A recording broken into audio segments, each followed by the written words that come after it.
You're listening to the podcast for all of the news, notes, and breakdowns for your Ohio State Buckeyes. This is Sons of the Shoe with Nick Wilson and Spencer German. Sons of the Shoe is back. It's Spencer German with you. No Nick Wilson once again this week. He should be back here hopefully next week. We're working on a guest for the show. It's still kind of in the works, so we'll have some good stuff still coming for you down the pike. But it's been a little bit of a hiatus here, and there's a ton of stuff to talk about. For being, still several weeks out from the start of the Buckeyes summer training camp and the lead up to the season, and we really start to feel a sense of football being in the air. We were given a ton of gift wrapped, if you will, a ton of storylines and a ton of things to touch on with you. So I implore you to like, follow, subscribe, comment, whatever you want to do to the Sons of the Shoe podcast. You can find it wherever you get your podcast in the Odyssey app. Did I mention Apple Podcasts? I don't think I mentioned Apple Podcasts, but I'll mention it again. Apple Podcasts. It's a good place to find podcasts. And, of course, the 92 to the Fan YouTube channel. If you prefer watching the show, seeing my ugly mug, you can do it there. You can comment, and we try to interact with you guys through that comment section as well. But good to be back. Excited to be here. And listen, there's a bunch of things I want to get to. The fact that the Buckeyes are trying Caleb Downs out at running back, which has me very, very intrigued. We'll get to that coming up. We'll get to what was dubbed by some rat poison from Urban Meyer. But the first thing that I want to get to is this story that came out earlier in the week after the news of Aaron Dunston, who was the assistant athletic director of football recruiting, left the program to go be, like Tony Alford, a Benedict Arnold, or a Benedict Alford, as we call Tony Alford, and join the Michigan Wolverines staff. She is going there to take over as the director of operations. And listen, I understand when there's an opportunity to advance up in any field, whether it's football, whether it's in the real world, a working, normal, blue-collar, 9-to-5 job, whatever it might be, you usually applaud the person, congratulate them, pat them on the butt, and send them on their way. That's all fine and good. Maybe not pat them on the butt, pat them on the back. Pat them on the butt might get you in a meeting with HR, but on the back, yeah, congratulate them. That's we'll keep it. We'll keep the touching to that extent. But no, I understand why that's kind of the result, that what people are looking for here. But the story that I'm referring to off of this departure from Aaron Dunston is the fact that there was some rumors going around and some scuttlebutt that Ryan Day had apparently scolded and yelled at Aaron on her way out, and basically turned this into like a yelling fest of, I can't believe you're leaving us and you're doing us like this and blah, blah, blah, blah. Now, listen, I understand the jokes that came out of this. There was a lot of, classic Ryan Day likes to yell at old men and women and all these different things. And listen, he's got to wear that. He did the Lou Holtz thing. That's going to haunt him until the day he dies. I use that meme. Other people use that meme, or maybe not the day he dies, but at least till he's maybe as long as he's coaching, we'll say that whole memeable moment is going to follow him. But I understand the low-hanging fruit jokes that come from this. And I understand on some level why it's a bad look to many, especially outside of Columbus, outside of Ohio State. But I think I think the reason that's kind of the direction that the story has taken from those who saw this or picked this up is the fact that it was him allegedly screaming and scolding a female employee and not a male employee. And I'm not saying that it's okay to yell at anybody, male, female, otherwise. But if this was if this came out when Tony Alford had left, I don't think anybody would care. I don't think anybody would bat an eye. They'd be like, that's the nature of the business. You go to my rival, I'm not going to be happy about it. And I think what's missing, the context of all this in trying to get into Ryan Day's head as to why he would maybe react the way that's been rumored that he acted, is the fact that, like, this Aaron Dunston was the assistant athletic director for football recruiting. Like, she oversaw the planning of visits, getting kids to come in. And I'm not saying like the recruiting is going to – it seems like by all accounts, Ohio State's recruiting is doing just fine, even in her departure. But this time of year is a key one for her job. And a couple weeks, like she had to know for some time that she was going through this interview process, exploring an opportunity at Michigan. It wasn't like it just popped up out of nowhere. And then one day she wakes up and it's like, hey, we want you to come here. And then she walks into the office and says, hey, I got this great opportunity. I'm actually going to leave and go to Michigan. Like, no. We know how these things go. They take time. I worked at a college and university. I worked in college athletics. The process to hire people isn't just some overnight thing. Like, it takes time. HR likes to drag their feet with this type of stuff. So there's no way she didn't have some sort of heads up on this. And I understand why you're not going to tell your current employer that it's happening, right? But it's the fact that, like, this sort of comes out of nowhere. She springs in on Ryan Day at this time of year where there could have at least been some sort of headway made in understanding, hey, listen, I'm considering another opportunity, and, you know, put yourself in a position to be ready for my departure at a key time of year for recruiting right now. And Ryan Day doesn't have to be out there in the field coaching the kids, his players. And then on top of that, it's like she was posting pictures sitting in Ohio State's recruiting photo shoot backdrop, acting like she's loving life, talking about, oh yeah, here's another great year of recruiting. We're having a great recruiting season, all this different stuff. I just don't know how people expected him to react. I understand, like, yeah, you want everybody to do the wholesome, again, pat him on the back and say, congratulations, good luck to you. But this is college football, and this is the most competitive environment you can possibly dream up in college, in the pros. Like, professional sports, it's people who are competitive. It's coaches who a lot of times we describe them as being crazy. Like, and this person is leaving to go to your biggest rival. And how do we know he didn't react that way when Tony Alford told him the news? Like, I know in the press conference when he talked about it, he just kind of tried to downplay it because that's the thing you're going to say publicly. But behind closed doors, how do we know he wasn't pissed off about it? I'm sure he was, because anytime you lose a coach, particularly to your biggest rival that's now beaten you 3 years in a row, that has got to irk him and keep him up at night so much that when it's presented to him and it's on his desk in front of him, of course he's going to lose his cool. Of course he's going to lose his cool. We can't walk the walk of, man, we hate this team and all they stand for and everybody who's a part of them, and then be upset that Ryan Day yelled at someone for joining that team staff just because she's a woman and it seems like he's being a little too harsh. Like, no. If she's in this business, I'm assuming she knows what to expect. She knows that people are highly competitive, and that she knew this could have been the outcome from telling Ryan Day, hey, I'm leaving your program as the AD, assistant AD of your recruiting and everything that we're doing right now during the summer months. I'm leaving, and I'm not just leaving to go like to get a better job at, say, I don't know, like an SEC school, or start my own path overseeing with a higher up position at a MAC school and sort of go in a different direction. No. She's going to the one team that should irritate anybody who cares about this program, anybody who's a fan of this team.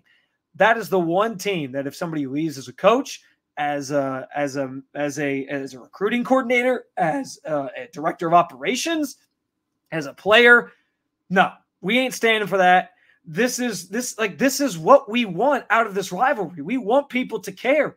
Ryan Day has gotten so criticized over his since he's taken over the program for sort of talking the talk on Michigan, but not necessarily walking the walk on Michigan. And I think it took everything we saw this past year, or really the past 3 years, of losing to Michigan. The one year you almost had the consolation prize of, hey, we lost to Michigan, but we could have beat Georgia, gone on and won a national championship, and people that would have softened the blow at least a little bit.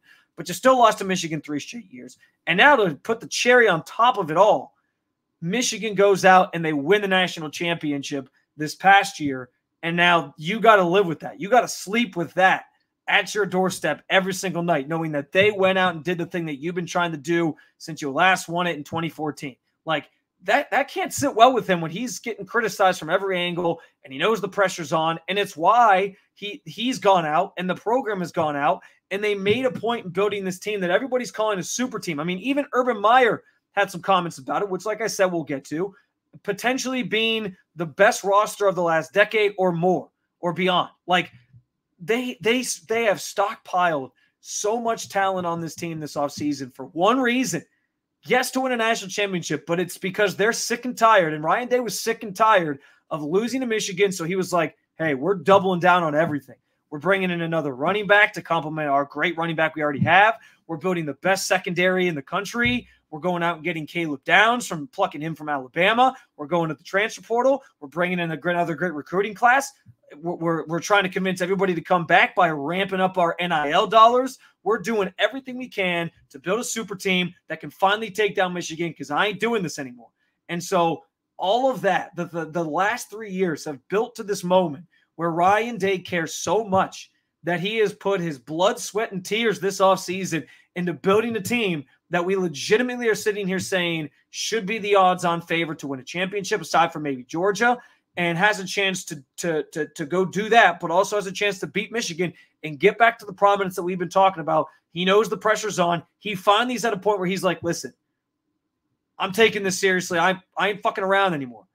And we're going to be mad at him because he's upset that somebody's now leaving to go join that program. Like, do you want him to care or do you not want him to care? So in a lot of ways, I understand why it's a bad look. I'm not saying he should be yelling at women, yelling at old men, whatever. And people are going to make fun of him for it. Like I said, he's going to have to wear that. He's going to have to wear the fact that people view him in this way, that he gets called the nicknames of like crying Ryan Day and all this different stuff, whatever. I'm guessing he doesn't necessarily lose sleep at night over that stuff, because he's more worried about the pressures of fulfilling this prophecy of what Ohio State football is supposed to be, and realizing and finally getting this program back to the prominence that we're expecting, because his job and his ass is on the line. So I'm guessing that's more of the forefront of his mind than the conversation, whatever it might have been, however aggressive it might have been in terms of verbally aggressive it could have been with Aaron Dunston. I think he's more worried about the big picture here. And I want my coach in a rivalry that we're supposed to day in and day out live and breathe and wake up and I mean, Nick literally hosts a show at 92 to the Fan where every day they have a line in there that said, where they do a little drop about Michigan, and they say Michigan still sucks with Dustin Fox, former Ohio State Buckeye. Like, dude, that's how it's supposed to be. I want my coach fiery, no matter who it is. If they're going to come to his office and say, hey, I'm leaving the program to go to Michigan, this is how we should want our coach to react. We should want him to react and be so mad that he's now going to go do that thing he promised several seasons ago, where he's going to try to hang 100 on them next season. So if this is just a little extra motivation, a little extra nugget that's getting thrown in, and they're saying, hey, a little more fuel to the fire on Ryan Day trying to topple Michigan and go win a national championship, guess what? I'll live with it. I'll live with it, because this is what we've been waiting for. We've been waiting for him to care so much that he's this upset about it, and that he's showing the emotion. And maybe it's behind closed doors and he's trying to keep his cool at his press conferences and things like that. Fine. But I don't see what the problem is, other than the fact that, yes, he's yelling at a woman who got a job and is leaving, and normally you wouldn't handle it that way. But if this is going to add more fuel to the fire, if this is going to make Ryan Day care just even a little bit more, an ounce more about that game, that he's going to try to whoop their ass next year, sign me up for that. So I actually think the opposite. I don't know how else we should have expected him to react if this is true. Again, it's all alleged that he was in this yelling match, or in this had this verbally aggressive conversation when Aaron Dunston told him she was leaving and had to be escorted out by security, I think was the other part of this rumor. I don't know how else would you want your coach to react in that situation when it's your biggest rival? If she was going to Purdue, okay, fine. Give her the hey, thank you for everything. Give her the hug. Tell her good luck to you. But Michigan, no. No, we draw a line in the sand. We dig our feet in when it comes to that program. And Nick and I said the same thing about Tony Alford. We were calling him Benedict Alford on this show because we believed wholeheartedly that it's the traitorous thing to do to go to that team of all teams. And if we're going to frown upon it for Tony Alford, if we're going to frown upon it for anybody else that would pull a move like this, then I'm going to frown upon it when it's Aaron Dunston, even if it meant Ryan Day got into a little bit of a screaming match with her. Whatever. Such is life in college football, a competitive business where these coaches are supposed to care, where we want our coaches to care, and where we want the teams to care. Ryan Day cares. And that's been a culmination of the last 3 years, been a culmination of this offseason. He's telling you he cares so much about beating Michigan this year that he's willing to yell at somebody on their way out the door and get him escorted out by security to prove that he's had enough of that program and he's not taking people just jumping ship to go join them. Can't beat him, join them? No. We're going to prove that wrong this year and we're going to beat him. That's the way I'm taking it. How are you taking it? Do you have a problem if Ryan Day really did, and again, it's all just alleged and rumors and internet scuttlebutt, which is always fun to talk about. Are you upset that Ryan Day maybe handled Aaron Dunstan's departure in this way? I love it. I think it's great that he's this fiery about this matchup, and it's a testament to how much he cares. And that's all I've ever wanted from Ryan Day. Let's take a break. When we get back, Urban Meyer dropping what Nick Saban would label as rat poison about the program he once coached. Talk about traitors. Well, we'll get to that coming up next here on Sons of the Shoe.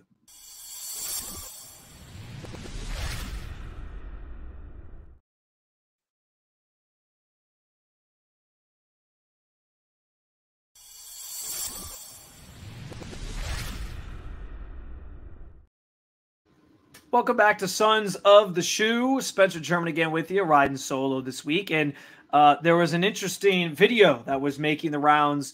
I believe it was from the Ohio State's, the football team's golf outing that took place this week. And of course, you get all the alumni back, all the former coaches, all these different people. They're all in one place.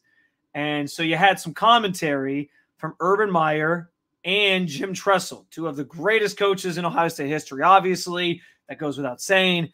And they were talking about the state of Ohio State and the roster going into this season. There's been some commentary made on these comments from a notable college football columnist that we'll get to. But I want to play this clip here first, and we'll talk about it on the other side. But as of now, this is one of the most talented rosters in the last decade, maybe ever. I mean, that's a big statement. They got to play, but you look at the quality of athlete at every position, I've never seen anything like it. And I don't know if I've ever seen that many great players in that building all at once. Every position, every place you turned. And so Ryan's done a great job. Ohio State has done a great job. All right, so again, the commentary there is interesting from two former Ohio State greats in terms of their coaching prowess. And I listen. So this has been dubbed, and I want to get into the question of whether or not it really is the greatest roster Ohio State has ever assembled. We can say the last decade, we can say the last, this century if you want. And I know the hard thing about that conversation is people are going to be very attached or sentimental about their Ohio State team. Like if you grew up in the early 2000s, the national championship team, actually I mentioned Dustin Fox earlier, that Dustin Fox was on, like that team is going to mean something to that era of people. And you can go back further and find other examples of that. The 2014 team, which that's the one I want to hit on the most, is the other example. People are going to be attached to their Ohio State team. But we'll get into that here in a second. I don't want to waste too much time on that right now, because the biggest thing that I saw come out of this was the fact that Dan Wetzel, notable college football columnist for Yahoo Sports, wrote a column about how Nick Saban used to say this. all the stuff coming out, the outside noise outside of a building. He used to refer to it as rat poison. And so the title of this column that Dan Wetzel wrote is Urban Meyer just served Ryan Day and Ohio State a big helping of rat poison. Now, I don't think that I think there's a lane you could take here where you're like, oh, Urban Meyer, what is he concocting here? Is he trying to throw a little bit more pressure on Ryan Day so that if he falters, they can come back to him? Everybody keeps thinking Urban Meyer wants to coach again, and he wants to put that hat back on, and he's still young enough that he could do it, and he stayed loyal to not coaching anywhere other than when he went to the NFL, other than Ohio State, and he's just doing the TV thing now, and okay, fine. I don't think that was this. I don't think this was some concocted plan by Urban Meyer where he's like, oh, let me go to the golf outing and see how much drama I can stir up to make myself more favorable to come back and take the job. No. I don't think Urban Meyer's doing that. I think he was genuinely just speaking in a very candid moment, saying, hey, this is maybe the most talented roster in Ohio State history, at least of the last decade. And that's saying something because he was coaching many of the teams of the last decade prior to passing the baton to Ryan Day. But here's the thing, like, and I get why the rat poison label is gonna be the headliner here. But I keep going back to what Tyvis Powell told me a couple episodes ago. All of us, we can all sit here objectively and say, hey, this Ohio State team, they should win a national championship. They're that good. There's going to be like the Vegas odds are going to tell you something about how likely it is Ohio State wins a national championship. Media pundits like Dan Wetzel are going to tell you Ohio State should be winning a national championship or have a shot to win a national championship. And that's all fine and good. Like, I've been adamant, though, and hearing Tyvis Powell even say it, like, it's not anything new for this program to know that they have those expectations. And yes, listen, the players change, and you got to sort of ingrain in them that there's always going to be these stakes. There's always going to be this pressure with Ohio State when you play here, when you're part of this brotherhood. You got to recognize that coming in. You got to try to block it out the best you can and just focus on the task at hand. But like Tyvis telling us that inside the program, they're talking like it's national championship or bust. Like, they know what's at stake here. They know what their roster looks like. I don't necessarily look to Urban Meyer dropping this nugget on us and say, oh, yeah, that's rat poison. He's trying to throw some adversity in their way, and the players have to try to block that out. I think they already know. And that's the other thing. If this was a young team, if this was a team just with a bunch of, sophomores who were sort of taking over, which might be the case, going into next year when so many guys leave, where you're having these guys that haven't really played a ton now stepping or have a sparing playing time. Now they're stepping in and thrusting into a starting role, and they're sort of leading the charge here. Like, I understand if it was a younger group that wasn't necessarily ready for that moment, fine. But this is a group, an upperclassman-laden group, so many players who came back from last year. I know that the big headliners were the transfer portal guys. Quinshon Judkins coming in. Will Howard, a quarterback, always going to grab headlines, him coming in. And then on top of that, you got Caleb Downs, who's maybe the best athlete in the country, coming in to play safety and trying his hand at running back, which we'll get to in the third segment here coming up. But, like, yes, those names are going to grab your attention. It's the guys who are already here, the Travion Hendersons, the Emeka Abukas, the Jack Sawyers, the JT Tuimoloaus, the Denzel Burks. Like, those are the guys who I'm looking at and saying, listen, you have had expectations for 3-4 years now. You know what it's like. You know what it's like to fall short. So those are the guys who I think are sort of steadying the ship and sort of dictating the how they handle that the external pressure that's trying to creep its way into the building. But also, if they're talking about it, like, I think they recognize it and they're just holding themselves to that standard. So I think Urban Meyer just saying this is holding themselves to that standard as well. We know he still is sometimes around the program. I'm sure they have him come back, and he was clearly at this golf outing, talk to the team, interact with the players. So yeah, I got to assume that it's nothing new to them to hear Urban Meyer or other people around the program say this. And I think they're already well equipped to handle it. So yes, Dan Wetzel's right that it is by definition, what Nick Saban would have called rat poison coming from one of their own in a way. Oh, so bad.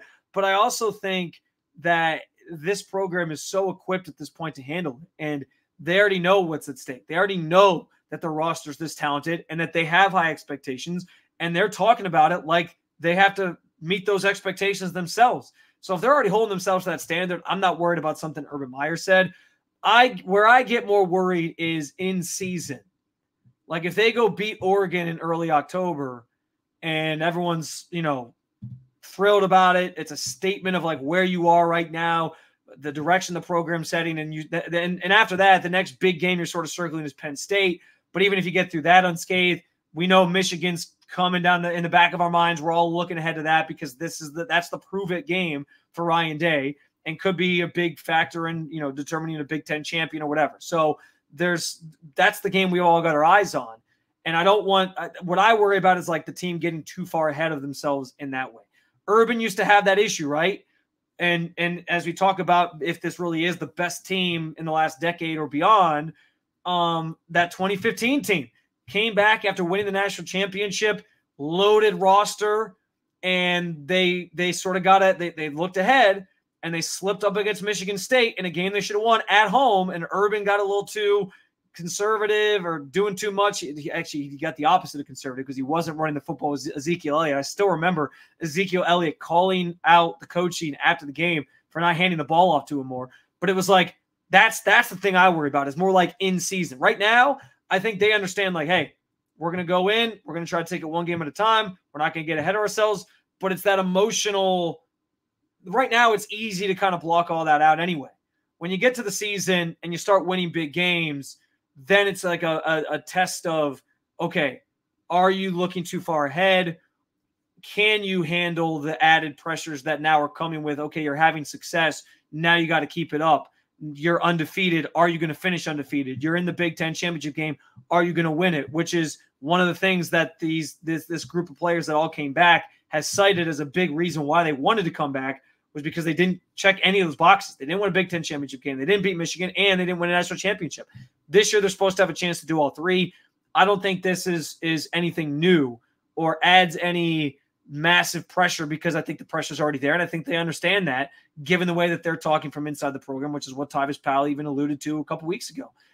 The other part of this, as I said, is whether or not you believe Urban Meyer and Jim Tressel, who was at the tail end of that clip there as well, when they say that this is the most talented Ohio State roster of the last decade or maybe ever. Are you buying that? Because like I said, I understand there's going to be people who are impartial to certain teams that they grew up with or that they grew up around, and that makes total sense. But as I think back to, and it doesn't mean that they're going to win the like if they don't win the championship, I know that'll be something that's used against them, right? Like the 2002 team, they got the job done. So some people might be like, hey, that's the best team ever assembled. And there's certainly elements of that team. I mean, when you have Maurice Claret on your team and how phenomenally talented he was, like, of course there's going to be reasons why you point to that roster and try to argue back and forth on like, well, this roster was better. Well, that roster was better. But I'm hard-pressed if I'm being 100% honest. Even looking back to some of these Urban Meyer teams, even looking back to some of these Jim Tressel teams, because here's the thing, like the Jim Tressel teams, they were talented in a different way, and they were like they like to out-physical you. And I'm not trying to disparage. Like there's the one place I would say that maybe an Urban Meyer team or a Jim Tressel team has the advantage is probably at quarterback. Like I'm not putting Will Howard up against Troy Smith. I'm not putting Will Howard up against even probably JT Barrett, who he trusted by year 17 of him being in the program. to like, and even to an extent, like Cardale Jones was super talented.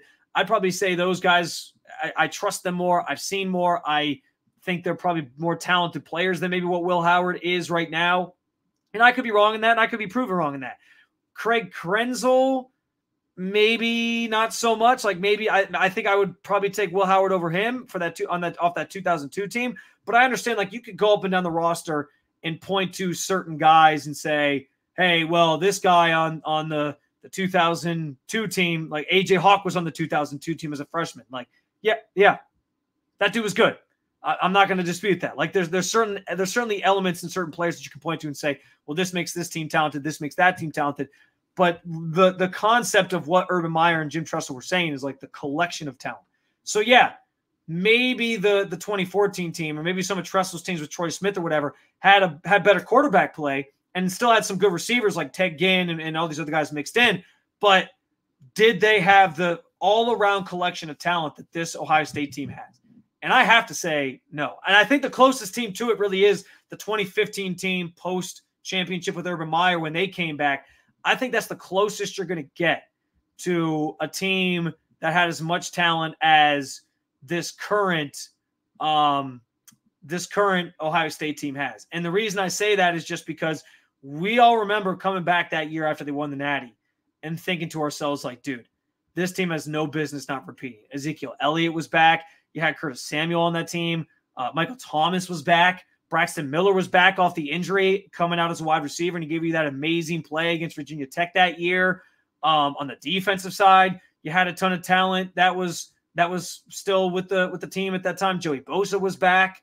Adolphus Washington, who was a great Ohio State defensive lineman. Draymond Jones was a freshman on that team. Probably didn't play a ton, but like you look, Eli Apple, who was good at Ohio State. I know maybe not at the NFL level. Malik Hooker was a freshman. Sam Hubbard was on that team. Von Bell was a junior coming back. Like they were loaded.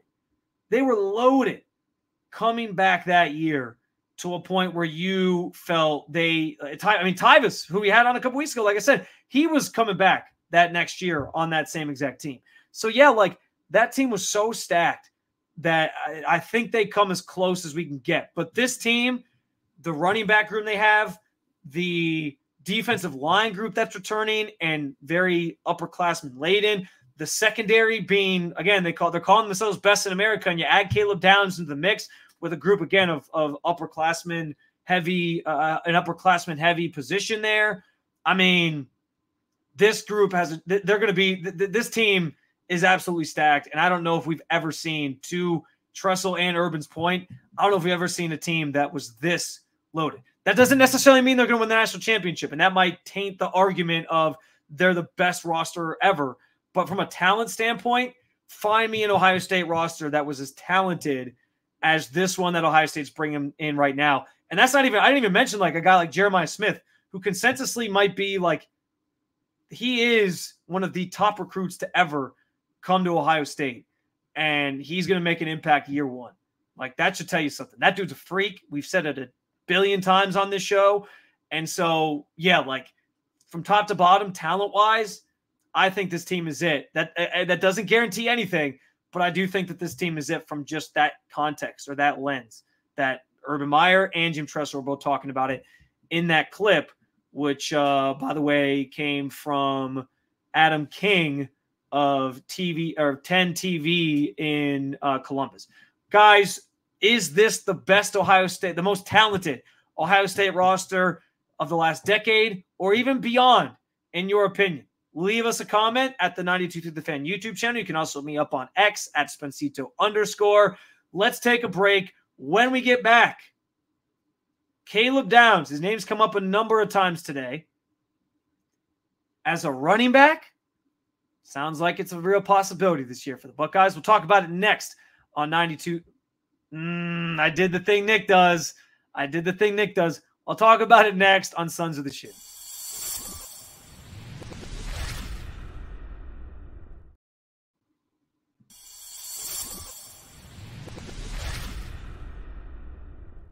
Final segment, Sons of the Shoe. Spencer German with you on the show. Appreciate you guys tuning in again this week. And we've had a lot of good stuff to talk about. I want to conclude, though, with another big headline that made waves this week as multiple reports from some of the big outlets that obviously cover Ohio State indicated that apparently the Buckeyes have been working with Caleb Downs as a threat out of the backfield at running back, complementing, if you will, TreVeyon Henderson and Quinshon Judkins, who are already a star-studded backfield in their own right.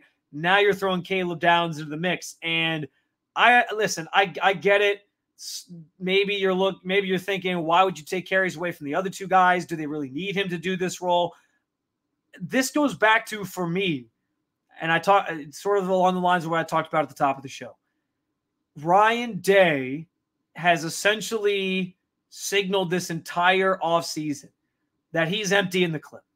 If he's going to go down, if he's going to get fired, especially with a new AD in there who might want to bring in his own coach and whatever, if he's going to go down, he's going to go down swinging. He is going to unleash everything he has at his disposal, everything he has in his arsenal.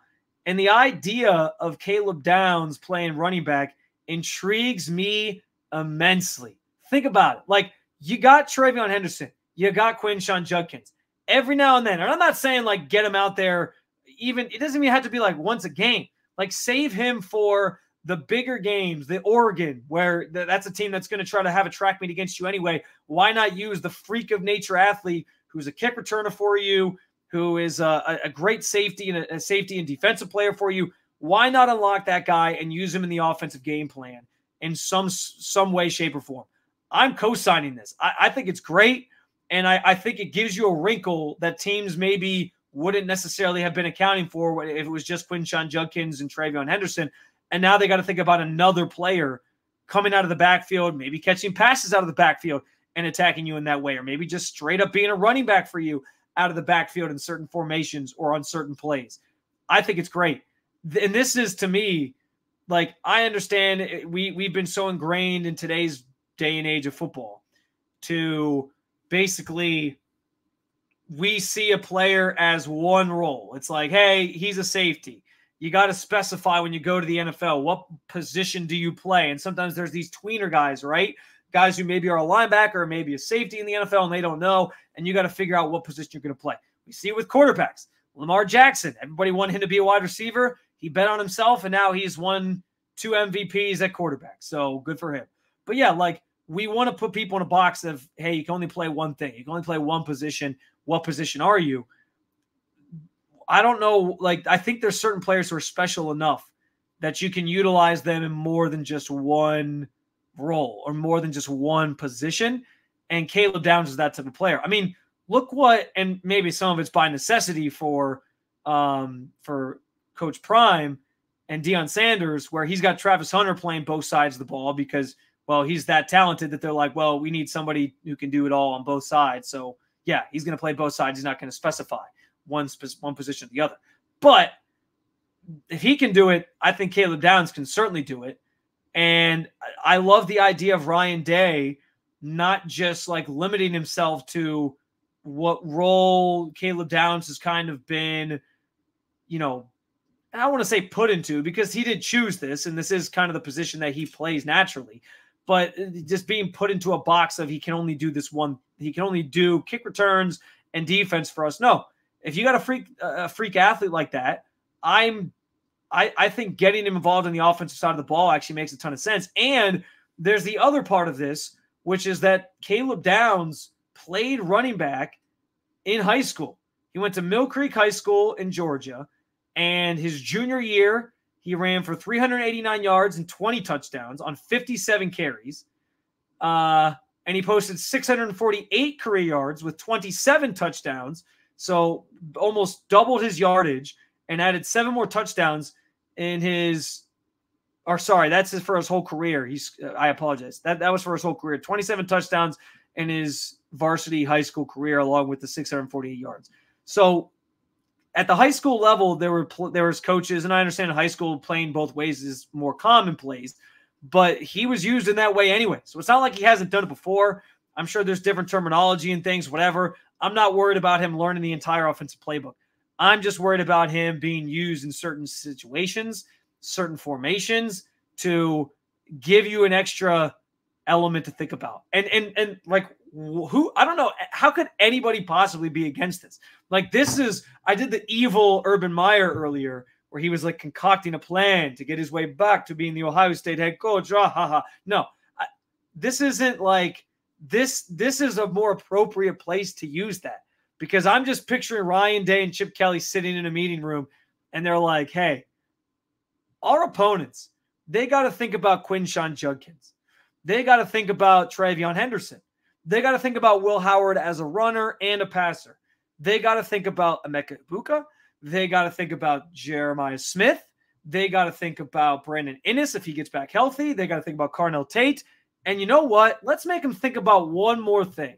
Let's make them think about the possibility that Caleb Downs comes out of the backfield and catches a pass and then takes the ball 50 yards for a score. Or we hand it off to him on an option play and he just bolts off through a hole for a 70-yard touchdown. Let's give them another thing to have to plan for and another thing to have to talk about. I love it. I love it. This is a great move. And to me, in the theme of this show being Ryan Day caring so much about the Michigan rivalry, that he's yelling and scolding Aaron Dunstan as she leaves the program and goes to Michigan, and him caring so much that he invested all this. They invested all this time and money and energy into beefing up their NIL collective so that they could get more guys through the transfer portal, and that they care so much that they're already thinking ahead to the Michigan game and they want to get revenge on all these people leaving. Like, in the vein of him caring so much and knowing his job could be on the line this year, knowing that there's a lot of pressure on him as the CEO, head coach of the program, to finally deliver and finally beat Michigan after losing 3 straight times and be in that national championship conversation. In the vein of all that, the fact that Ryan Day is thinking about 3D chess moves of how can I utilize another weapon that we have on this team? How can we amp ourselves up even more in terms of our roster and really tap into the talent that we have filling this thing out? Like, I have no problem with it, and I think it's an awesome card for Ryan Day and Chip Kelly to play this year. Another pushing the chips into the center of the table type thing. Unload the clip, go for it. The idea of Caleb Downs playing running back intrigues me a ton, even if it's only going to be in small spurts or in some of those bigger games. But that's when you need it. That's when you need to pull something like that out. And hey, you got the talent on your roster. You got the player at your disposal. Use it. He's going to probably be returning kicks. He's going to be back there as a safety, manning what is being dubbed the best secondary group in America. But I think incorporating him in this way offensively is a great move and a smart move. And again, an all-in move by Ryan Day in a season with a lot of high stakes on it. Guys, how do you feel about the possibility of the Buckeyes using Caleb Downs as another running back or another weapon out of the backfield this season? Let us know in the comments section at 92 Through the Fans YouTube channel. You can also hit me up on X at Spencito_.